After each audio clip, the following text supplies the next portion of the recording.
Most gig apps don't compensate you fairly for the difficulty of the work that you do. DoorDash, Uber Eats, and Instacart have notoriously low base pays, and they depend on the customer to make up the difference with their tips, which they often don't.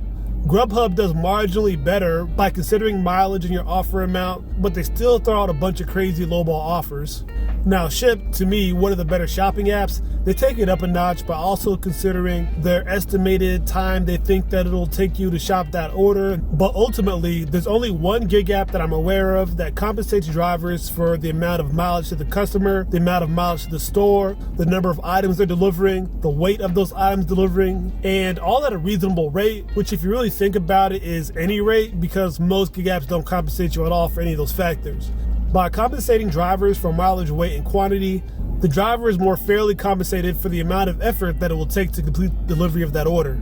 Of course, the driver should more often than not get a tip on top of that, but as we all know, tip size and frequency will vary by market. Now, based on a recent poll that I gave to my community, most of the people responded that Uber Eats customers are the best tippers out of the three main gig apps. Now, I believe that's personally because Uber Eats defaults to an 18% tip when you order, which is closer to 20% than 15%. Oh, and by the way, I realized I forgot to mention that when it comes to that quantity, that weight, that distance, that those are additional factors and not the base pay. The base pay is $6.50 on top of all those additional factors before the tip even gets added in there. So now you add the best tippers in the game to the best gig app pay model, and you have Cornershop by Uber. While Cornershop isn't everywhere, it's growing, and it's going to be a major part of Uber Eats going forward. Now, in this video that I made previously, I talked about how grocery delivery is going to be a big part of how these gig apps turn a profit, and on top of that, the membership fees as well. So now with Uber being able to offer rides, food delivery, as well as grocery delivery, you're going to see more and more value in that Uber One subscription delivery, whatever you want to call it, service. But I digress. Now that we know a little bit about what this pay model looks like, let's see what it looks like in action. So when I get a Cornershop offer, this is what it looks like.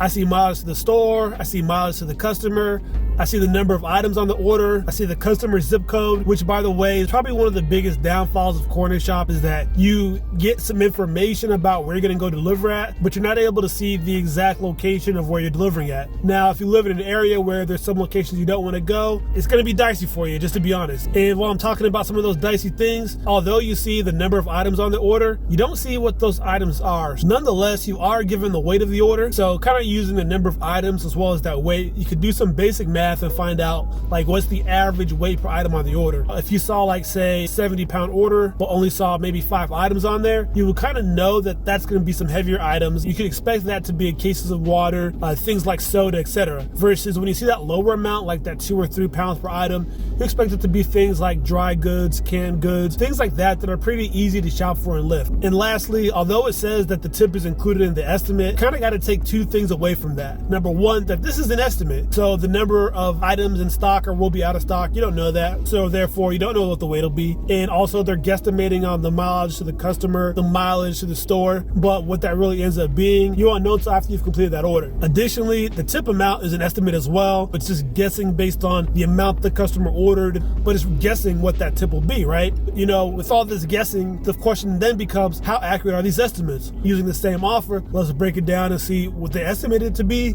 and then what it actually turned out to be. So with this order, the distance to the store was estimated at 1 mile, but ended up being 1.4 miles, which earned me 96 cents. The distance to the customer was estimated at 4.3 miles and ended up being 4.2 miles, which I gotta say was very close to the estimate, but either way, it earned me $2.93. And the number of products, which by the way is the number of individual specific items, not the total number of items. Number of items was estimated at 32. It ended up being 32 items exactly. That $32 earned me $19.20. And finally, the weight was estimated at over 70 pounds.